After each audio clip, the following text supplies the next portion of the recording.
got my girl on the left, hey, and she got me on the right, hey. Together we are two band-aids, one truth. Two band-aids, one truth. Two band-aids, one truth. Two band-aids, one truth. I got her, she got me, and together we will be two band-aids, one truth. Hello, and welcome to Two Band-Aids, One Truth. I'm Michelle, and as you can see, there's a seat missing, a person, and that will be Karine. She'll be joining us later because she is the show. Yay! Woo! And we just wanted to say thank you for joining our podcast. Thank you for viewing. Thank you for the likes. And we would love for the ones that haven't already been doing it to like and subscribe at Two Band-Aids, One Truth.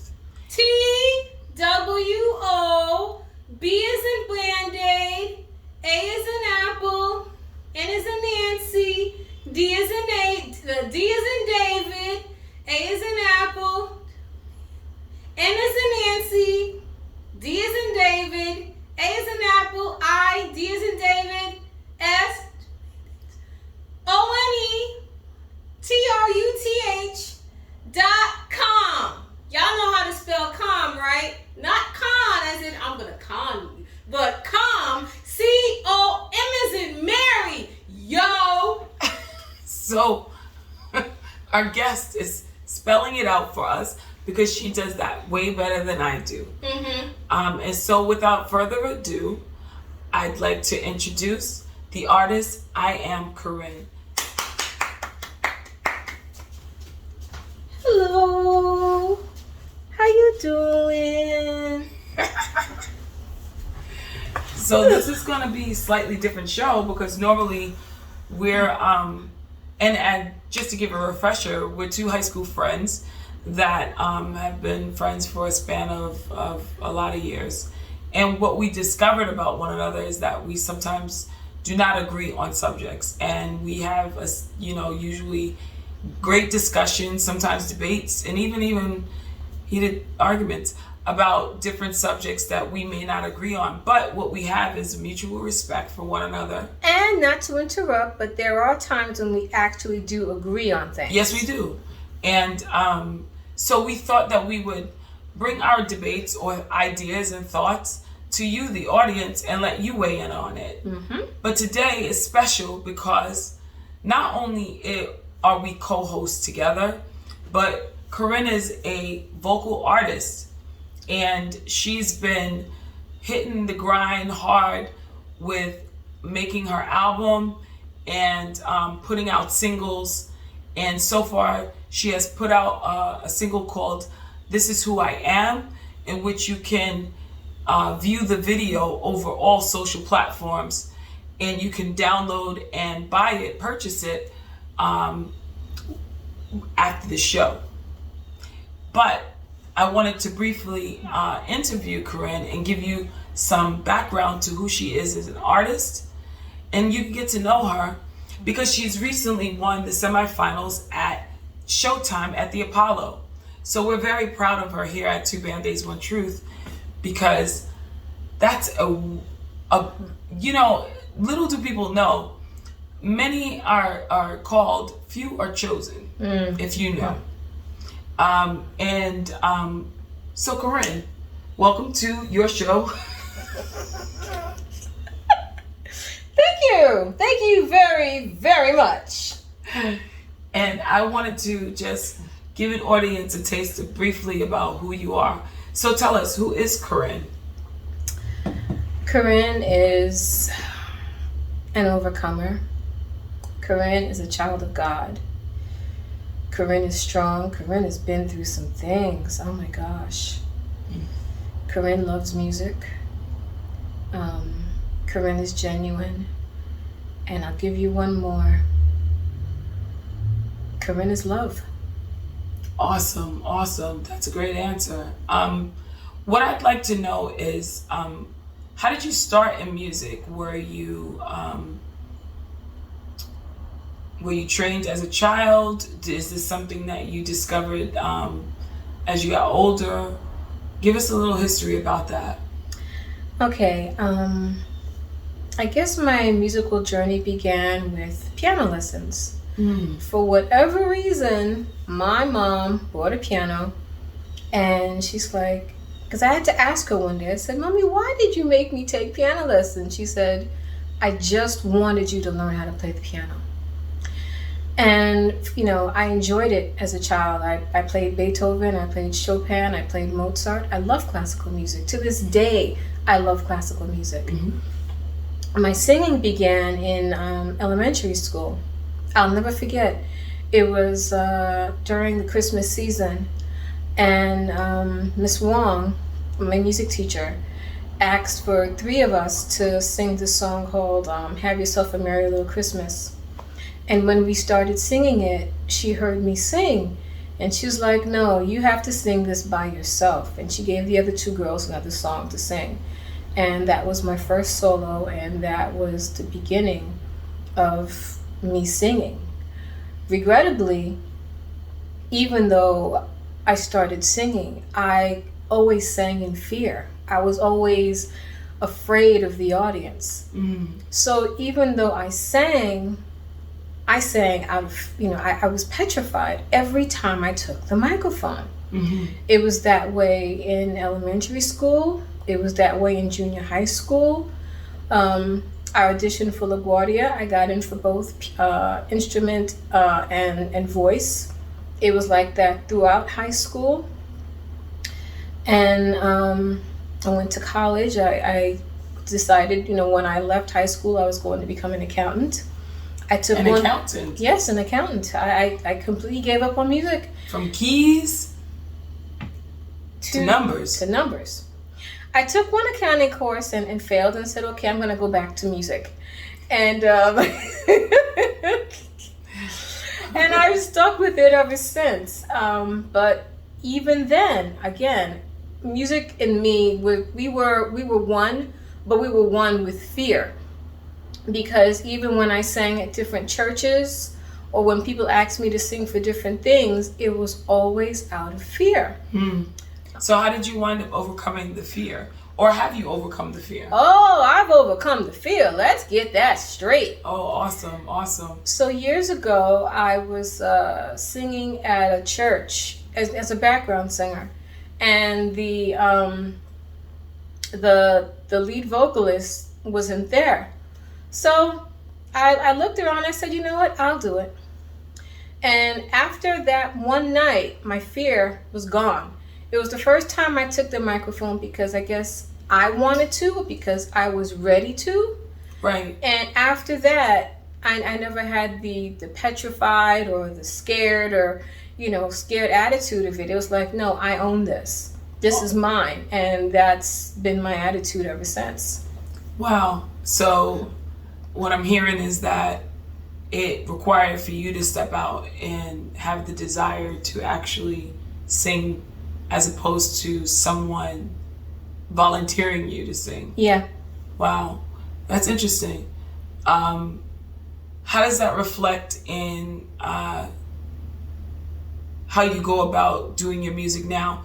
You entered into Showtime at the Apollo, and that is the ultimate volunteering to sing. And being open to the audience.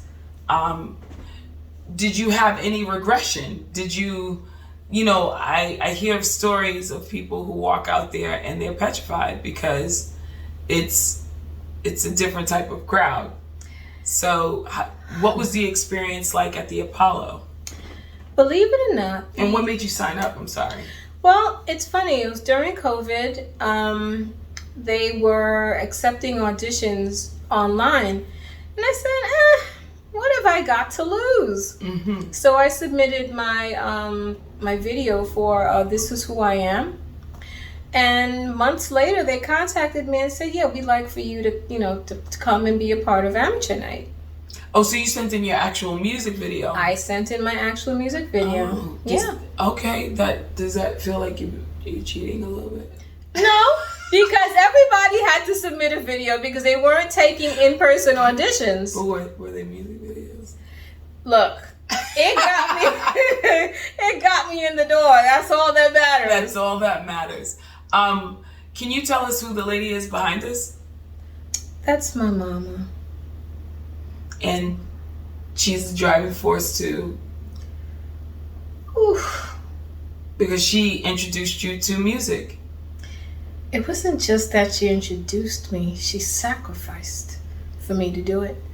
She was the type of mom that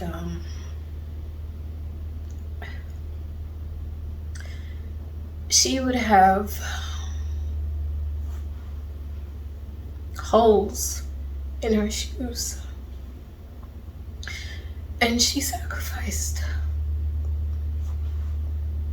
herself and what she needed for herself, for us. She wanted me to have piano lessons that badly. Did your mother play the piano? No.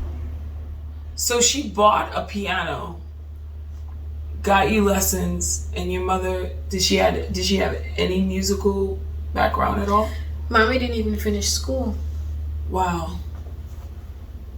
And she just wanted me to have that. And your mom's first generation from Haiti. That's awesome. Yeah. That's a true testament. So does that give you the drive to want to be successful? So this is just not a passing fancy for you, no, a hobby. This is something that you truly want to do. Yeah. Okay. And so how is it for you trying to break into the music industry? What are some of the obstacles that you faced so far? And what do you see as obstacles for an emerging artist to break through? Obstacles I see as an independent artist with no money, no record label, no distribution label, no marketing budget, no promotion budget, not knowing how to move forward. Yes, there are a lot of YouTube videos, but the videos can only do but so much. They can, give you ideas as to what to do, but you still have to come up with content in terms of making covers or creating videos or creating a buzz. It's not that easy, especially when, you don't have the funds right now to promote yourself the way you need to. I can't take out ad campaigns on Facebook or Instagram or anything like that right now because I don't have the money to do that right now. So it's challenging because you really need that finance to help promote things and help people see you. So I do the best I can with what I got. And that's, again, for me right now, my biggest obstacle are finances. My biggest obstacle is knowing what to do, and that's challenging for me. And what kind of avenues have you taken to discover that? Do you go to, how do you do it? Do you go to mixers? Do you go to open mics? Or is the Apollo the first major venue that you've participated in? Well, I've sang at a bar/restaurant, and I'm just now getting into the groove of finally trying to do that. But again, when your finances, I'm not trying to make excuses, but when you don't have finances to travel back and forth to different venues, sometimes at the beginning of the month you have a certain set of funds to take care of all your bills, and when you're left with $3.53 on the third of the month, and that has to last you for the rest of the month, it's hard for you to go here or to go there, to go sing at this open mic or sing at that open mic. You can't drive because you don't have money to put in the car.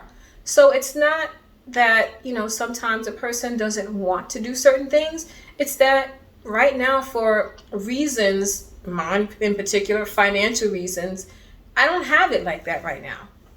Well, let's you mentioned finances and stuff like that. And I think that, speaking briefly about, you retired early after the 17 years. After 17 years at ASCAP, and also after the sudden death of your mom. So, speak to that. Is it one of those things where, in order to be an artist, that you have to sacrifice?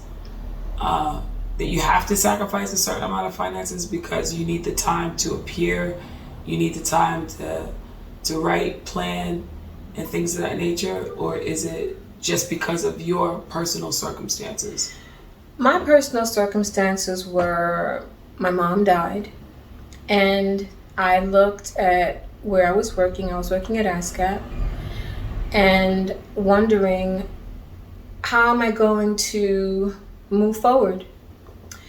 I made the decision to take early retirement, and even though it has been a struggle, it is the best decision I ever made in my life. Mm-hmm.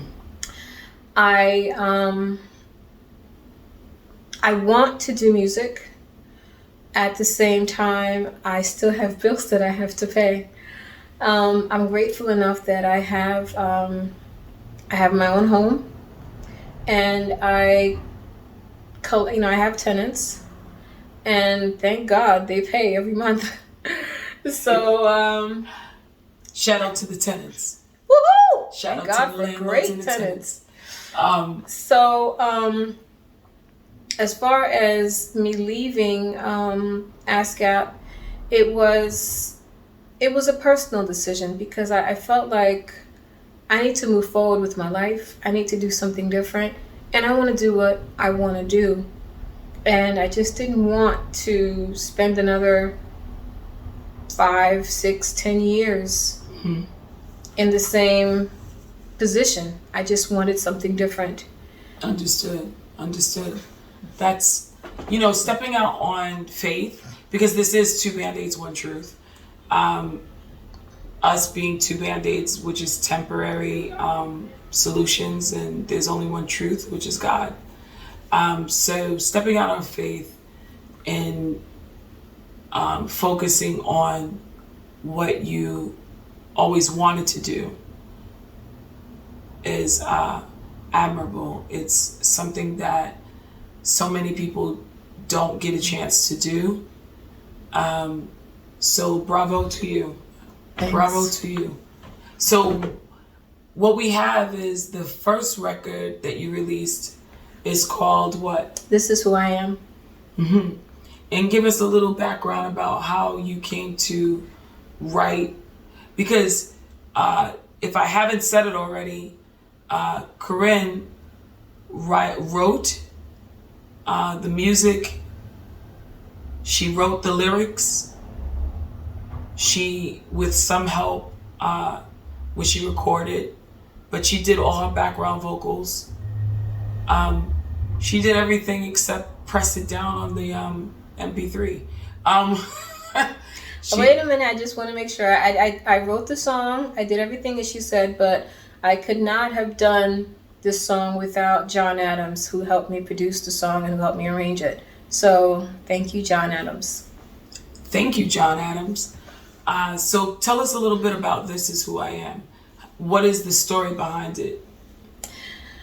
The story behind it is I had to look at myself and figure out who I was, what I stood for, what I wanted in my life, what I didn't want in my life, and I just started writing. I'm like, you know what, this is who I am. I'm not a doormat. I'm not someone that's just going to accept things as they are. I got to break the door down. I'm not going to just settle for where I am. I want more. And once I started thinking about who I am, what I wanted, I started writing This Is Who I Am. So I'm gonna briefly play a sample of This Is Who I Am, and you just take a listen. And like I said, you can download it on all social platforms. She has it on YouTube, Spotify, Facebook, Instagram, and you can download This Is Who I Am by the artist IAM Karine. So you may not like what you think about me. You just don't know my story. Been through some things that I just can't believe. That's great. It's a great song. It's filled with a lot of energy. But how do you prevent yourself from being called an angry black woman? I don't understand the question. I don't think the song is angry. I think the song celebrates who you are as a person. So I don't see that as being classified as an angry black woman. I mean, unless you can, explain that. When sometimes women, especially women of color, who write empowerment songs that express that they don't give a damn what you think. Some people take it as it being microaggressions or aggressive. Then those people need help. This is a song of empowerment. This is a song of confidence. This is a song that says, you know what? I accept who I am, whether you like it or not. This is me. So if you have a problem with it, then that's that's your choice. You like it, you like it. You don't, you don't. Personally, I don't care. I love who I am, and I love the song.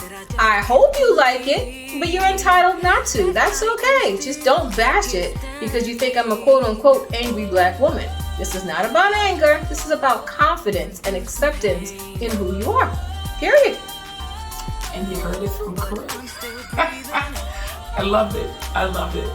I appreciate you saying that because, like I said, sometimes when there are things that are written, sung, performed by women who exhibit confidence, who exhibit strength, who exhibit boundaries, who exhibit love for oneself, sometimes in our society it is taken in a manner of aggression. And unfortunately, in knowing that exists, I just felt like I wanted to give you an opportunity to address that. But understand something. I wasn't always like this. It took me years to become this confident and to feel like I'm an empowered woman.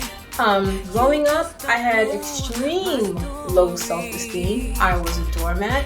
I was quiet. I was depressed. I was sad. So it took me a long time to get over my hurts, my pains, my scars, my mental defect or whatever you want to call it. It took me years to get over that. And I love who I am now. So I don't want you to think that I've always been like this. No, it took me time to get here. And I have to thank God, because if I didn't have God in my life, there's no way I could stand before you like this, even though right now I'm sitting down.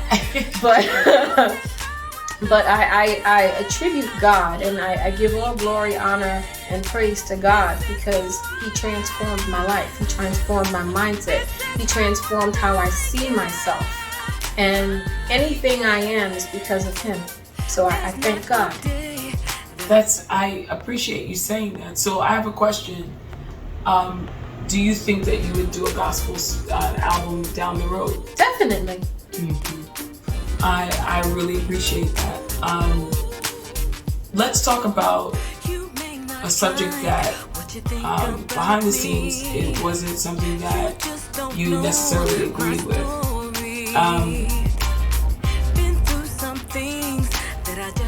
we're both not 20. No, but we look it though.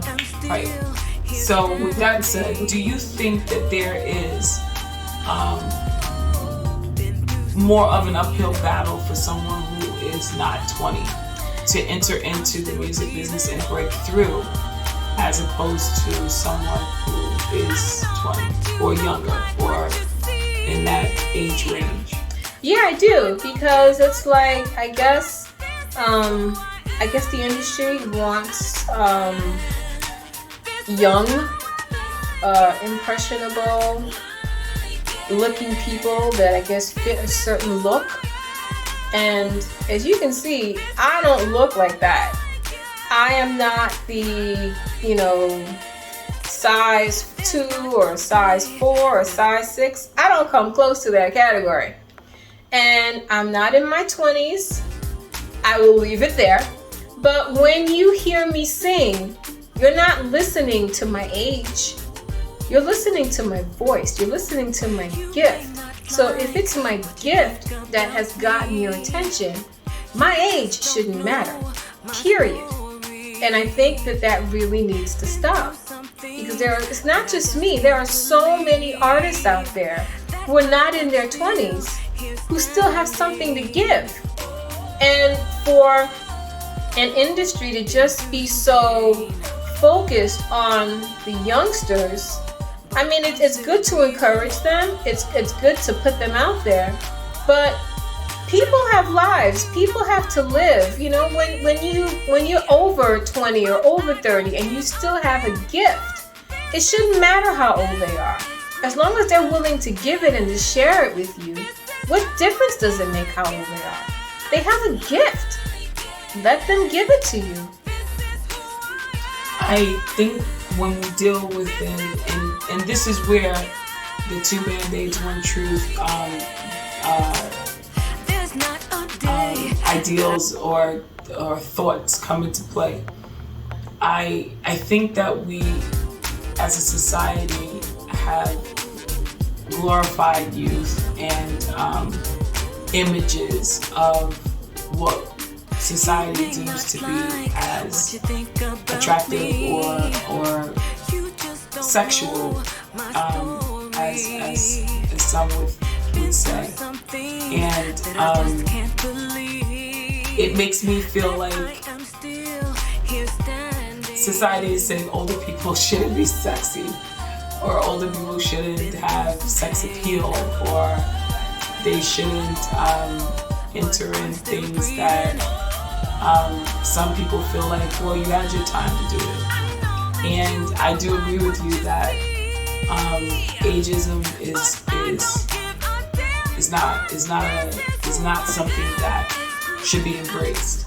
Not to interrupt you, you said something. You had your time to do it. Sometimes people didn't have their time to do it. You have no idea what somebody is facing. You have no idea, what people are dealing with. So maybe it's that they were overwhelmed with something that they couldn't do it. Maybe it was a mindset. Maybe it was a sickness. Maybe it was a sick family member that needed their attention. Maybe it was their children that they had to help raise. You have no idea what somebody has to deal with on a daily basis. So for anyone to have this mindset that, well, you know what, you should have did it when you were 20 and you're too old, that's not fair, because you don't know that person's story. And that's why I really appreciate your song. I wanted you to bring that to the forefront, because that is a great deal of what I hear in your song. So I really appreciate that answer. With that said, we're going to bring this to a close. I really appreciate you being on your show, to do your show as an artist. She has many hats. Not only, right before we leave, not only is she a musical artist, she's also a cook. And right now, under the development of making Fami's Patties. Tell us a little bit about Fami's Patties. So, what had happened was, I say about 3 or 4 years ago, I was at this church, and we made some turkey patties to bring to an event. And this woman said to me, these are delicious. She said, I would pay you for these, you know, for my next party. I said, you'll pay us for this? She said, yeah. So I never forgot that she said it. So once my mom passed and I started, and I left my job, and I ran into some financial difficulties, I had the decision to make. I'm like, okay, what am I going to do now?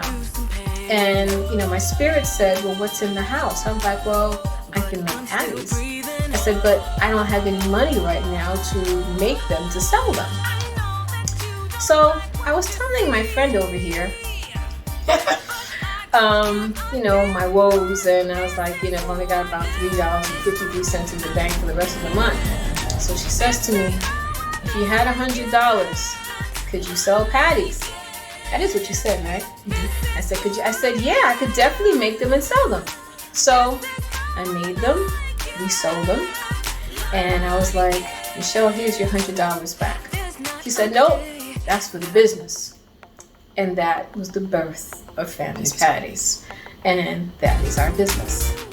Family's Patties are made with love. They are, well, they're delicious. And that's all I'm going to tell you for now. Because there are things in the works to make sure that everything is legit here in New York City. And not only do we want it to be a city thing, we want it to be a worldwide thing. That's right. So be on the lookout for Family's Patties made with love, with this beautiful face as the logo.